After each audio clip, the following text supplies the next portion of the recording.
How to set up a basic budget spreadsheet. Firstly, open up your web browser and go to Sheets and click on Blank Spreadsheet. Now you will enter this kind of interface. Here, click on a sale and type in your category.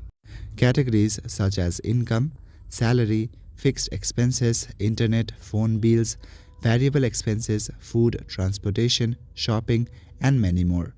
To make it look nicer, you can edit this. You can choose the font type.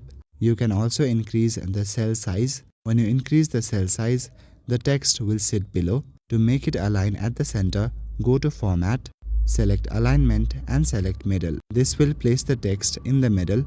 Then at the top, click on Horizontal Alignment and set the center one. This will make your text in the center. Now you can select the top row of your sheet. After that, set up a color to make it different. After writing your categories, you can simply write the date in the row, and according to the date or the month, you can set up your prices. For example, in A1 I have written category. On B2 you can write income and so on. On cell A2 you can write the dates, and along with that you can start writing the prices. That's all for today. Thank you.